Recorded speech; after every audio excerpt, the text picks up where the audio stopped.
Coulomb का नियम क्या है?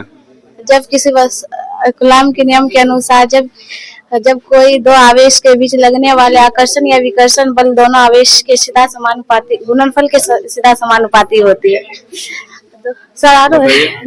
दो आवेश के बीच की दूरी के वर्ग के लगने वाले आकर्षण या विकर्षण बल के व्युत्क्रमानुपाती होते हैं। हो गया नियम। चलिए अगला बताइएगा आप। रेखीय आवेश घनत्व किसे कहते हैं? जब किसी वस्तु पर आवेश का वितरण रेखीय तथा वक्रीय रूप से होता है तब वो रेखीय आवेश घनत्व कहलाता है। चलिए ठीक है, बैठ जाइए। बताइएगा घर्षण द्वारा आवेशन किसे कहते हैं? जब किसी दो वस्तुओं को आपस में रगड़ते हैं तो इसमें एक वस्तु से दूसरे वस्तु में इलेक्ट्रॉन का आदान प्रदान होता है तथा इसमें एक वस्तु धनावेशित तथा दूसरी ऋणावेशित होती है, जिसे घर्षण द्वारा आवेशन कहते हैं। ठीक है, अब बताइएगा अगला रेखीय आवेश घनत्व। रेखीय आवेश घनत्व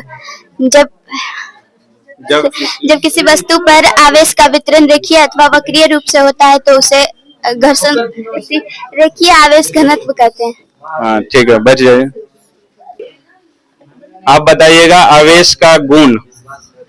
आवेश का गुण निम्नलिखित है: आवेश का क्वांटीकरण, आवेश का संरक्षण, आवेश की योज्यता, आवेश का अचरता, आवेश पर वेग का प्रभाव। आप बताइएगा आवेश की योज्यता किसे कहते हैं?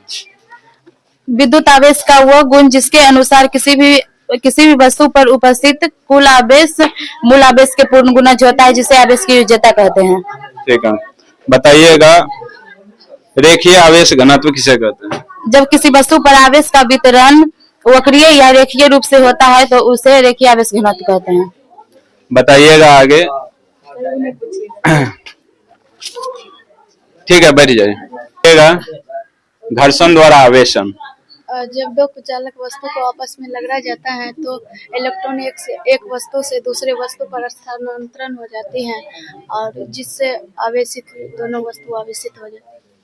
अच्छा ठीक है, बैठ जाइए। देख रहे हैं यहाँ पे इनका नाम है, आपका नाम क्या हुआ? आंचल। आंचल, नाम बहुत अच्छा है और हम इनसे सुनने का प्रयास कर रहे हैं फिजिक्स का और देखते हैं ये कितना तैयारी की है। तो बताइएगा आप घर्षण द्वारा आवेशन किसे कहते हैं? जब दो वस्तुओं को एक साथ रगड़ते हैं तो एक वस्तु से दूसरी वस्तु में इलेक्ट्रॉन का आदान प्रदान होने लगता है, जिससे एक वस्तु धनावेशित तथा दूसरी ऋणावेशित होती है, जो घर्षण द्वारा आवेशन कहलाता है। अच्छा, अगला क्वेश्चन है आवेश के मूल गुण। आवेश के गुण निम्न है: पहला है आवेश का क्वांटीकरण, दूसरा आवेश का संरक्षण, तीसरा आवेश की अचरता, चौथा आवेश की योज्यता और पांचवा आवेश पर वेग का प्रभाव। हाँ ठीक है, अगला क्वेश्चन है आवेश की योज्यता से आप क्या समझते हैं? इस सिद्धांत के अनुसार किसी निकाय का कुल आवेश उसमें उपस्थित सभी कणों के व्यक्तिगत आवेशों का बीजगणितीय योग के बराबर होता है, अर्थात Q = Q1 + Q2 + Q3। हाँ ठीक है, उसके बाद बताइएगा आवेश का संरक्षण सिद्धांत। आवेश के संरक्षण सिद्धांत के अनुसार आवेश को किसी भी प्रक्रिया द्वारा ना तो उत्पन्न किया जा सकता है और ना ही नष्ट किया जा सकता है, इसे केवल एक वस्तु से दूसरी वस्तु में स्थानांतरण किया जा सकता है। हाँ ठीक है, बैठ जाइए।